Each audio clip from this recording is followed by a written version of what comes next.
लेकरांना सांभाळा आणि यांना जेवढं तुम्ही पोरींना सांभाळता ना तेवढंच यांना पण सांभाळा. जसं तुम्ही हिला विचारता ना, बाई रात्रीचे 8 वाजले, तू एवढा उशीर का झाला यायला, तसंच या हरामखोरांना पण विचारा की तुला रात्री यायला एवढा वेळ का झाला, कशासाठी झाला. विचारलंय का कधी? हात वर करा की आम्ही विचारतो. करा हात वर की आम्ही विचारतो महाराज की एवढा वेळ रात्री यायला का झाला.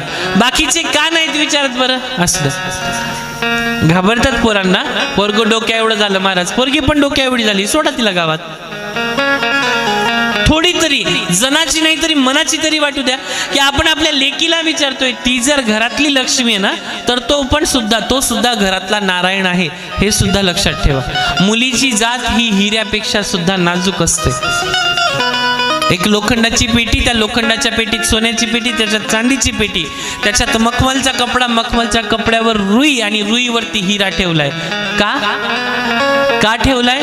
कारण की त्याच्यावर डाग पडू नये, त्याला टीच पडू नये. आणि आम्ही लेकरं कसे, पोरं कसे, उन्हात पडू द्या, पावसाळ्यात पडू द्या, पाण्यात पडू द्या, नाल्यात चढू द्या, गंज लागू द्या, एकदा पॉलिश केली की नवीन. माणूस धुतल्या तांदळासारखा आहे असं म्हणतात. गेलेली इज्जत, हिऱ्याची एकदा जर इज्जत गेली तर ती परत मिळते का?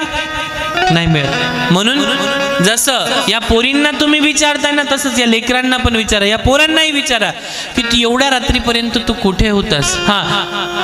धर्माचं कार्य असेल, काहीतरी विशेष असेल, तिथे जातोय, विचारा, नक्कीच विचारा, नक्कीच जाऊ द्या.